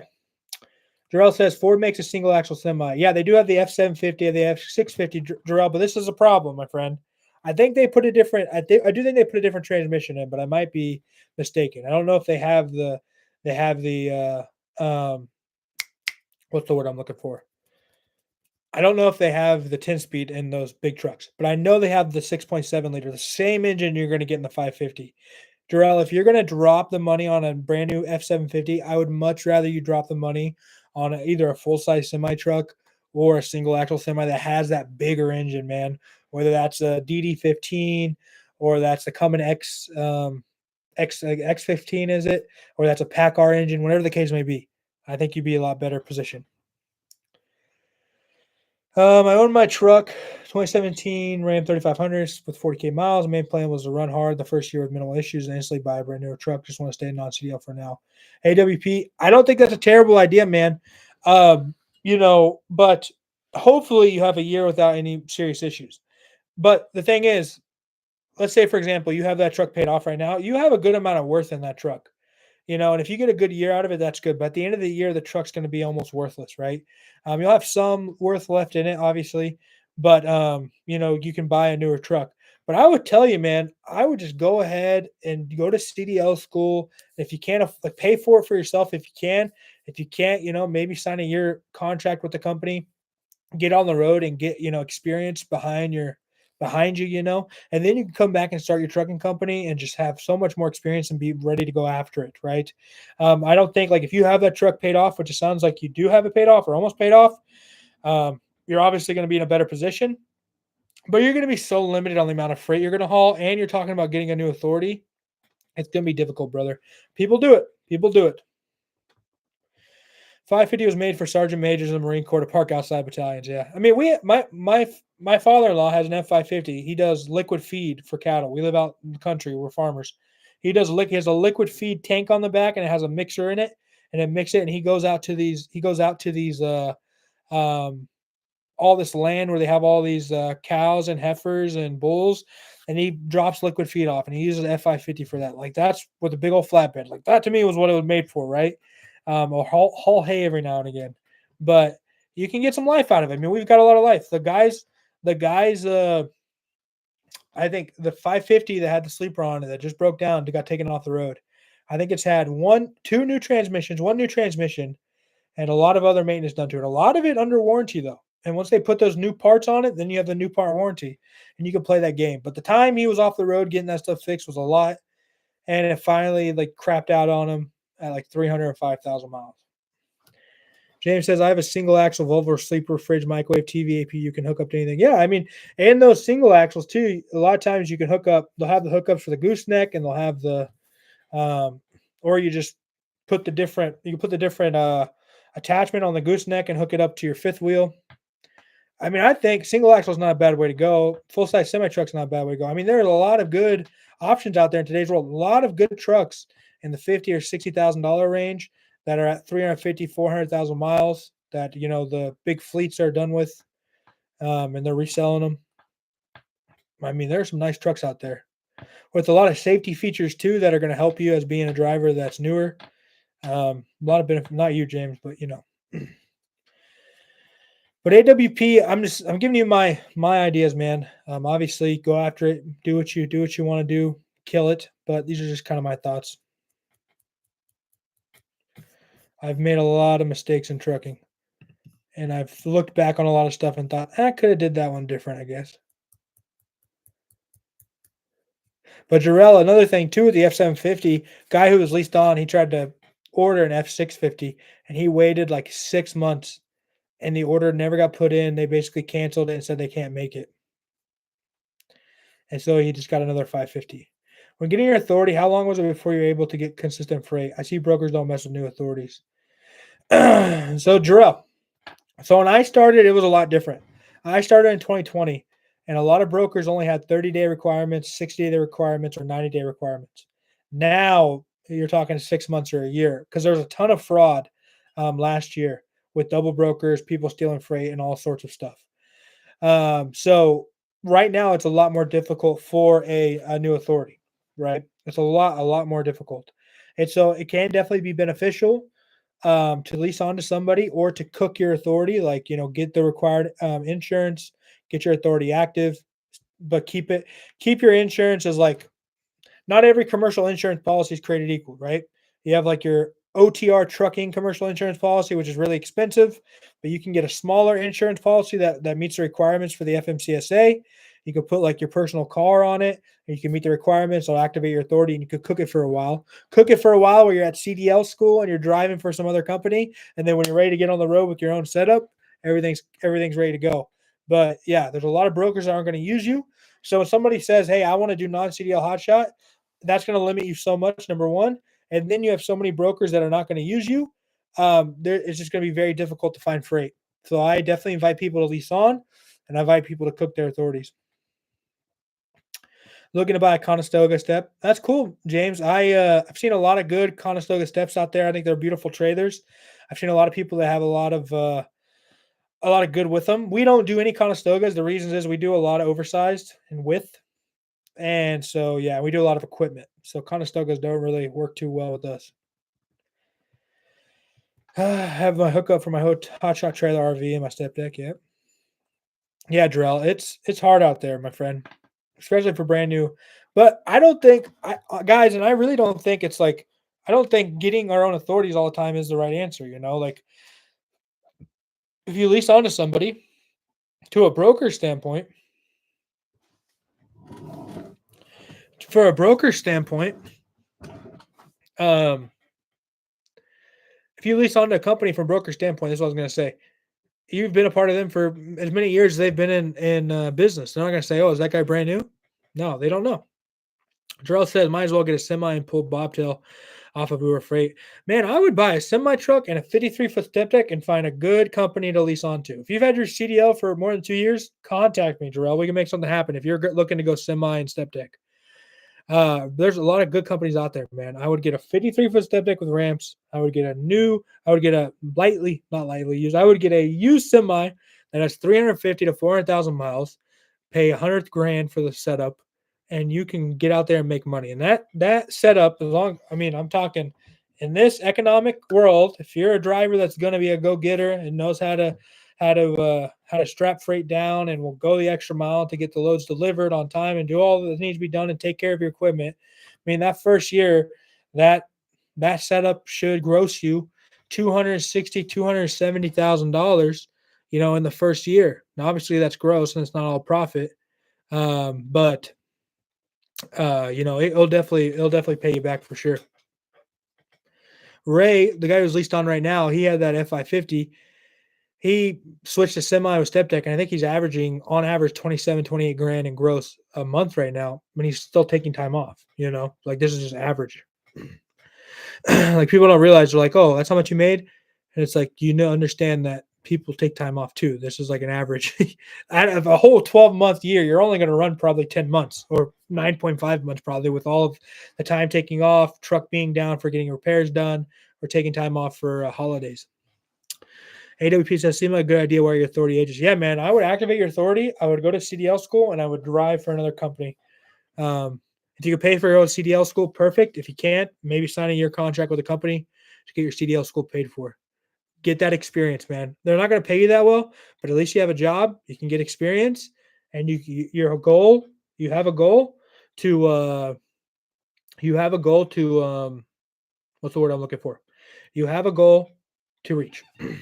Jarrell says 27K. Yeah, it's not bad at all, man. Not bad at all. It's a good amount of money. But that's with a good system that's been built, right? So it's like I say, yeah, he's averaging 27K a month, but he also has a really good dispatcher in his corner. He also has a authority that's been set up with all these brokers already. We've hauled for all these brokers, right? So if somebody who's brand new gets into it and tries to dispatch for themselves and not set up with any brokers, it's gonna be a lot more difficult for them to make that amount of money. So the system, and that's what we're doing. We're building trucking companies right now. We're not just trying to get on the road to make money. We are building trucking companies. Successful trucking companies take a full-blown system. This is a company, a real business with real overhead, and it's yeah, it takes more. Francis says you need time also for doctor appointment. You definitely need time for doctor's appointments. But I mean, let's say if you're driving your own truck, and I do invite people to drive their own trucks when they first start out, definitely, because that also helps you out when you're having bad weeks, like when your truck's having mechanical issues or the loads aren't that good or whatever, and you can't pay yourself as much as you normally do, you have that buffer. But if you hire a driver right out the gate, that takes that buffer away because no matter what, he needs to be paid, right? So you have to go in your pocket to pay him. But even if you did 200,000, no, you did more than that. 220, $220,000 gross. Let's say your profit's 22%.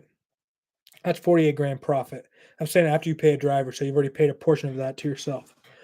But I mean, even if your profit's only, 1 year, 50 grand profit for your company after you paid yourself as a driver. Let's say you pay yourself 55,000 as a driver, 60,000 as a driver, and you end up with 50K.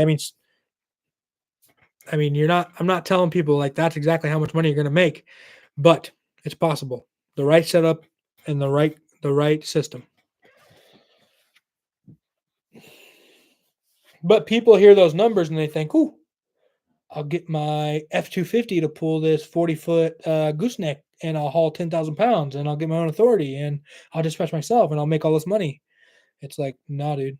Nah, dude.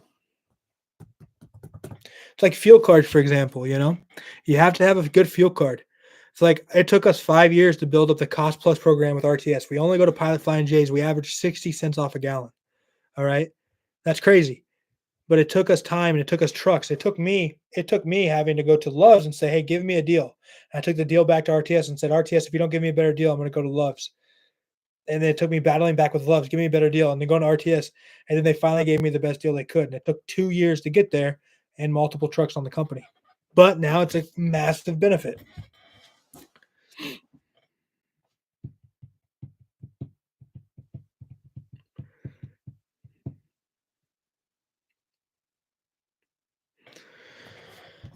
Welcome again, everybody. If you're looking for a one-on-one consultation, hit up my website. You can just fill out a contact form. I'd love to talk to you. I had a good 2.5-hour consultation today, and we're trying to build systems for success. Build systems for success. Which company does Love's? Love's themselves does the Love Fuel Card. So I actually do have a Love's Fuel Card. They give me, Darrell says, so Darrell, right now we're only operating 2. I had up to 6, but I had guys break down. My truck right now needs a new clutch. Things happen. But we're operating 2 right now. What company does Love Fuel Card? Love's itself does Love's Fuel Card.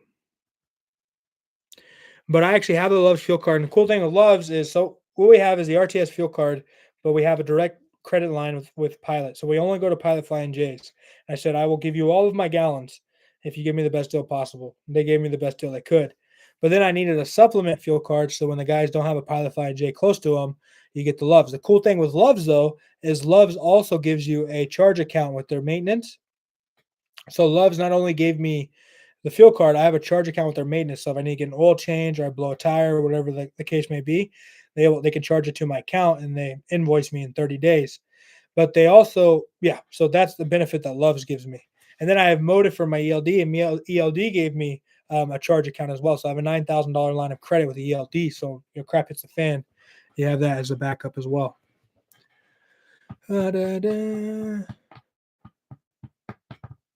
Francis, it's Fleet One.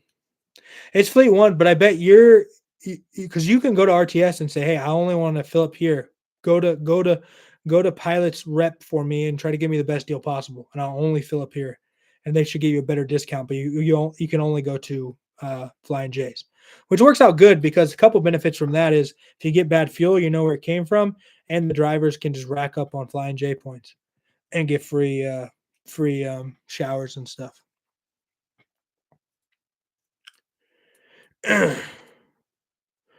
But yeah, so I bet your where you can fill up is probably a lot more vast than it was a lot more vast for me too before I did this.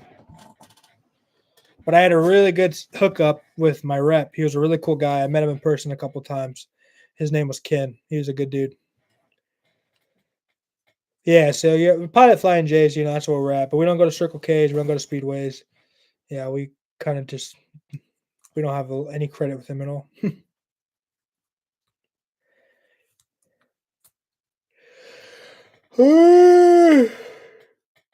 Well, right now, like I wouldn't say I'm moving on to new stuff. Like I'm a full-time gospel preacher, and that's like where a lot of my a lot of where I'm at. But like the guys running for the company now, like they're doing good. Systems are good. Like I'm not really looking to build trucking anymore. Um, I've learned so much over the last 5 years. I just much rather help people with the knowledge that I've gained over the hardships that I've gone through with trucking. But I focus more on preaching the gospel of Christ. It's like my main gig.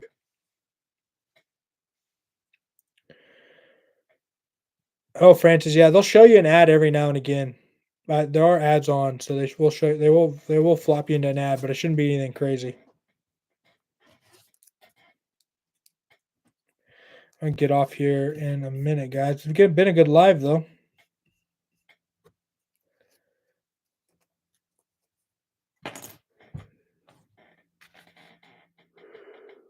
Oh yeah.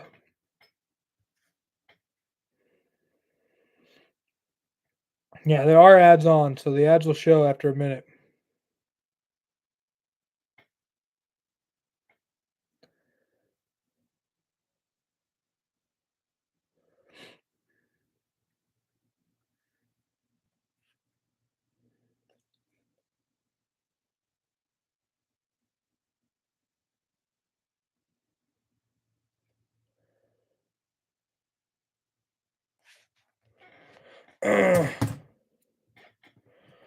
Growing up in the Church of Christ, I actually preach at a Church of Christ, Jarrell.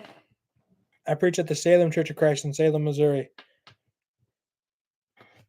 Yeah, man, you guys like we'll go like the consultations, guys. We'll go deep into like what your system is and how we can make it better. Like look at all like the little things. Like when I was helping my friend Ben, there were so many little things that he never thought of because you don't think to think of them until you're put in that situation. You just don't think about it. But let me put my other Jarrell. You can look at my brother Jason Love YouTube channel. I post a lot of my sermons and just other videos on there. But check that out. Yeah, I preach at Church of Christ. Jarrell's my brother in Christ. But Francis, yeah, look into the consultation, guys. Like we'll look at a lot of different stuff, just how we can make systems better.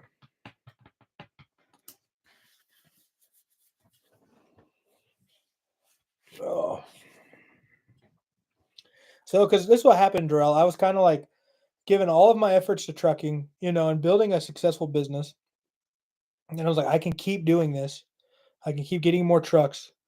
And I would also, and I would also tell myself, once I make it, you make more money, I'll give my time back to the Lord, right? I'll move that way. I'll do that thing, right? And every time I made more money, I just wanted more trucks. I want to make more. And so I was like, I need to do something more important than this. And I, sent out letters to local churches and found a church that I've been preaching at for about a year now. And it's been great. So I kind of slowed everything down with trucking. Francis says, might have to change my setup. I honestly think, man, if you're in a situation where you're making money with the Hotshot, that should be your next step, right? Is to get a bigger setup that can haul more freight, that can make you more money, right? You need kind of a recession proof. I call it a recession proof setup, you know. What's a setup that's going to make you a lot of money when the going's good, but also keep you alive when the going's bad. And Hotshot in no form is that, right? In my opinion.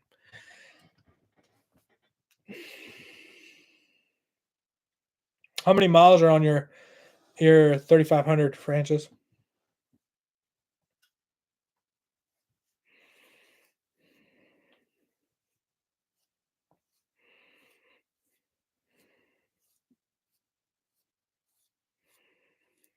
Oof. Yeah, see, this is the problem we get into, Francis, a little bit, right? You have 220,000 miles on this truck and you owe 30 grand on it, right? So it's like going to be a little bit more difficult to get out of it. I would start, if you can, Francis, start being more aggressive on that loan. That's gonna help you out. But I mean, if it's a newer 3500, I mean, you can get closer to 30 for it, you know. But you just be more aggressive on that loan because that's gonna be what's gonna hold you up. And that's what happens with Hotshot though. I mean, that's what happens. So 2020, I mean, it's probably worth what, 23, 24,000. You probably get a little bit more than that. But Jarrell, think about this, man. That's 2 years with the truck. Those miles are 2 years with that truck. That's all it is. 2 years of trucking. And if you're just starting out, you would be like, making a profit after 2 years um, is difficult, right? Making a profit within the first 2 years is very difficult, first off. And your truck's already done. So it's not time to get another one, right? But yeah, Francis. So that kind of hurts you, right? Now you're in a position right now.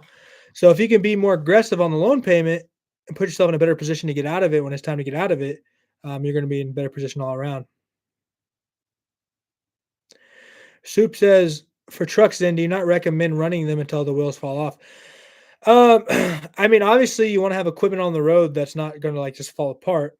Number one, right? Soup. But number two is I don't mind running equipment with that many miles on it, but I also don't want to be put in a position where I owe so much money on that equipment that I have to keep running it and keep trying to make the payments. And if that truck breaks down, I'm flipped, right? If you own your equipment outright and you have older equipment that has more miles on it, I mean, more power to you, right? If you keep it running, keep it going, but you don't want to have so much, you don't have owe so much money on the equipment and then are forced to drive this equipment that's falling apart or can blow up at any point, and you're just like hoping you can make the payment each month. I think that is a bad place to be, right? But yeah, Francis, I mean, you're not in like a I mean, we all make bad decisions, right, Francis? We all do it, right? You're not in a terrible world, right? So I think consultation probably be good to see exactly where you're at and what's the best way to move forward out of it. But I mean, you can get through it, bro. Like, just I would really, really, really, really tell you, if you can make bigger than minimum payments on that truck, I would start doing it right now. Because think about it, you probably have maybe a year left with it if you're lucky, and that's it running good. Um, you have a year left with it, right? And let's say if you're paying $1,000 a month, you pay it down about 12. That it's probably worth 15. I mean, you're gonna have to put some money in your pocket probably to get out of it, or you can just make it a personal truck, and then get a semi, go from there.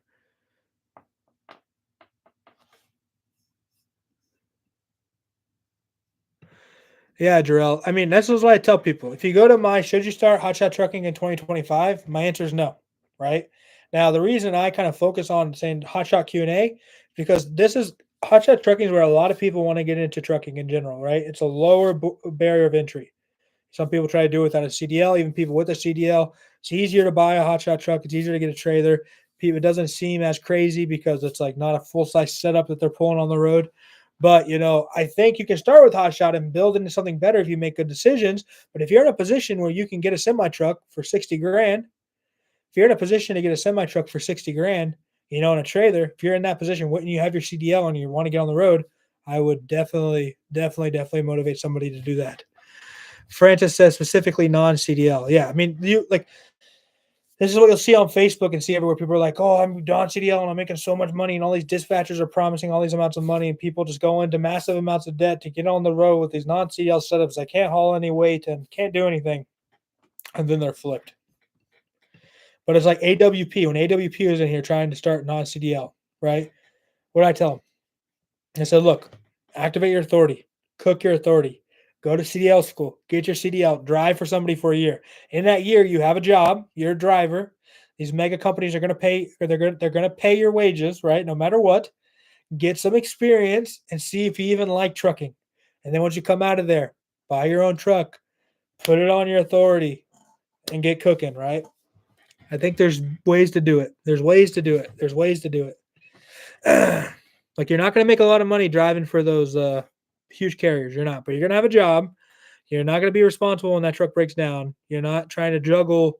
You're not trying to juggle brand new MC driving a non-CDL setup and not having any loads to haul. Also juggle that with all of this mountain of debt you just put yourself in. No, just go drive for somebody. See if you like trucking. Get your CDL. Dude, get your CDL. Make sure you don't get a CDL with an automatic restriction. Don't do that. Get your full CDL. Maybe even go out and get your hazmat. Go get your TWIC card. Go get all of these little things that are going to benefit you, as you're trucking, and make you the person that can move more loads than the guy next to you. That's what makes you successful. A setup that has more ability than the setup next to you. A driver that's a better driver than the driver next to you. There's a lot of people out here that are truckers, but there's not a lot of people out here who are successful truckers. They're willing to go the extra mile. They have the setup that can go the extra mile. One guy has eight chains and binders. One guy has 10 chains and binders. One guy has 6-foot drop tarts. The other guy has 8-foot drop tarts. One guy doesn't have dunnage because he doesn't want to carry it. The other guy has 12 pieces of dunnage, right? One guy has a TWIC card. The other guy doesn't. Like, these are what makes the difference. One guy will load his trailer. He'll hop in the piece of equipment and load it on his trailer, which isn't for everybody. I understand. One guy will do oversized. One guy will go to New York with Hut. One guy has a TWIC to get into. I've already said that, but yeah, you got your tanker endorsement. You got your doubles, your triples. And so if for example your trucking company doesn't go so well, but you have all these endorsements, you can go drive for somebody and make good money and get back into it when the going's better. I mean, all of this comes into play, guys. Trucking is not something that you go in with the bare minimum. You do not go into the bare minimum with trucking. You will get smoked. You will get destroyed. This is like they think, oh, I'm going to make so much money monthly. If I can just get on the road, if I can just get the truck and trailer out there and get on the road, I'll make so much money. They see that I can gross 25 grand a month. I just need to make a couple grand to pay my bills. But it's like, dude, you might gross 25 grand, but you can definitely spend 28 to make it, right? And get smoked, dude. So, yeah, take your time, guys. There's time. You might not feel like there's time. There's time. You're not missing anything right now. I'll tell you that.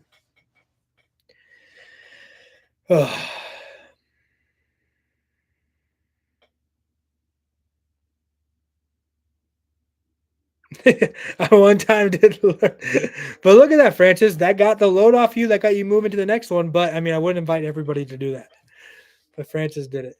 But, Jarrell, like I said, man, I think you'd really if you have any more questions, definitely ask me. I'd love to hear it. But you can also sign up for the consultation. We'll do 1 hour, many hours as you need, my friend. We'll get you cooking. Do you remember?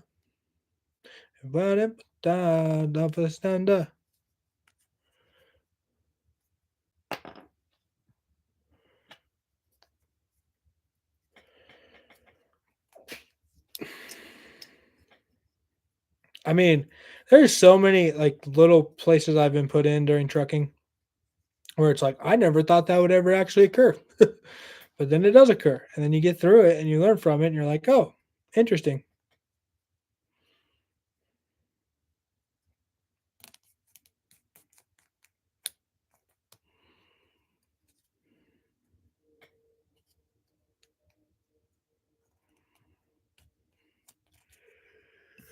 I'll probably stay on for it's almost 10:30, guys. I'll probably stay on for about 10 more minutes here. Then we gotta hop off and go to bed. Very grateful for everyone that's here, though. If you got any questions, drop them down below. If you're new to this, I make tons of videos on trucking over the last 4 or 5 years. Go check them out. Check out my website, howtohotshot.com. I have links to some of the videos, consultations open, got all sorts of stuff going.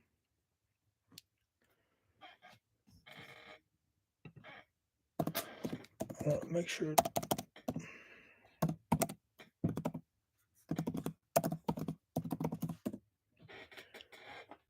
Oh yeah, that loads up good.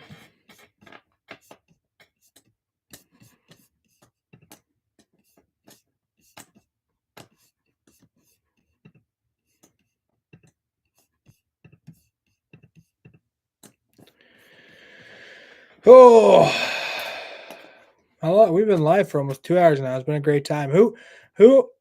I wonder. Hunter Rasmussen. Good to see you, brother. I did once see your dually truck through Minnesota. Didn't know if it was you, but it had your company. Yeah, it wasn't me, Francis. But was it a F550 with a sleeper on it, or the 3500? Of course, I remember you, Hunter. Hope you're good, brother. Was it black or white, Francis?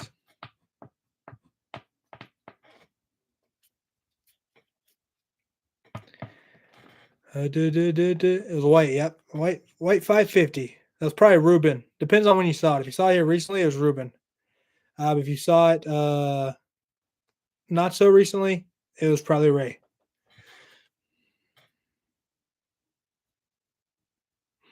Yeah, it's good hearing from you, Hunter. Hope you have a good day, brother. Good seeing you. Yeah, probably Ruben, Francis. Soup Sandwich says, do a lot of shippers receiver ask you to unload your freight yourself? No, I would say a lot do not, but some do for sure. A lot of times it's mostly equipment, only equipment. A I've never had a shipper or receiver be like, when you book the load, say, hey, you're gonna have to unload it with a forklift they have there. But we've had to do that before because maybe they mess up the times when we're supposed to be there. There's no one there to unload us, and we have another load we have to get ourselves to, and this, that, and the other. And so we got to do that. But when it comes to equipment, sometimes they'll say, yes, driver loads, driver unloads. They give you the keys. You load the piece of equipment on the back of your trailer. You take the piece of equipment off. I would say that happens if you're hauling equipment. It probably happens about 15% of the time. But I have a couple guys who at least on that said we don't load or unload our own trailers. They just didn't like doing it. And it's you don't want to have that liability on you, right? Plenty of times we've been unloaded or loaded, and somebody working at the shipper has dropped a pallet, has messed up, has dropped something and broke it, and we take pictures, and it's like, well, we don't want the liability of being the one loading it. This isn't our equipment. We haven't operated it a ton. But I mean, if you're trying to load something on your own trailer and you drop it or you run it off your trailer, you're going to be liable for that. So there's definitely a give and a take to it. But I think getting comfortable with being able to do that, it's just going to open you up to more loads, more opportunity.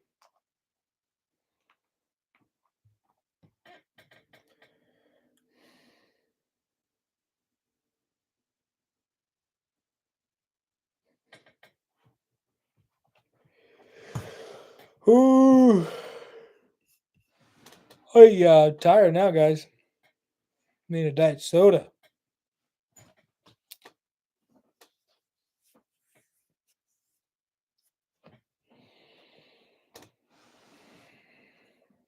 Do I know what happened to Load Miser? Yeah, he got out of trucking. So I've met Load Miser a couple times. He's a real good guy. He was hauling cars, making good money, and then he got to a point where he just wanted to get out of trucking. So I don't know what he's exactly doing today, but he's not in trucking anymore. He's a good dude. We met up twice, I think. He was driving through southern Utah. He used to live in southern Utah, and he came by. Um, good for the resume too. Yeah, I mean, there's a lot of experiences and a lot of things you learn on the road that you don't think are like important to trucking, but I mean, it's just experiences that you gain.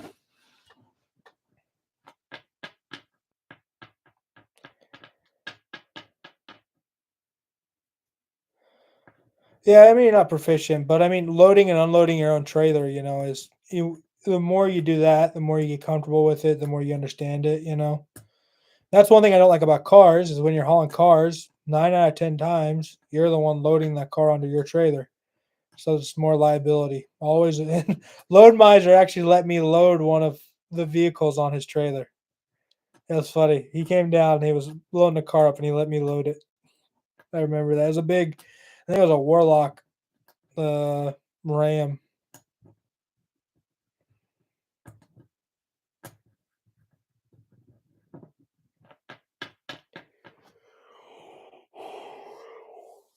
That was funny. I remember that.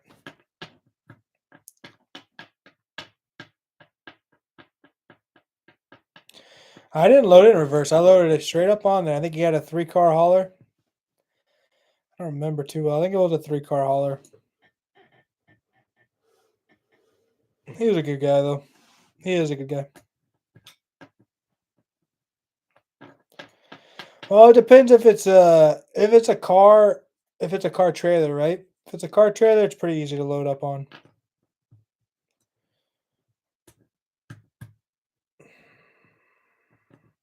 Yeah, I don't think it wasn't the first one that I loaded up. It was like he was putting it in the back, I think. But all right, guys. Well, I'm gonna hop off here. I had a really great time with everybody. Hopefully, everyone enjoyed the stream. I'll definitely be doing some more lives. But if you guys have any questions, email me. Drop a comment on my most recent video. Go through my website. You can contact me through there, and I can email you back through there. Whatever you guys need. But it's a blessing. Thank you guys for being here. All the great questions we had, and I hope everyone has a great night. We'll see you. We'll see you someday here soon. All right. Talk to you later.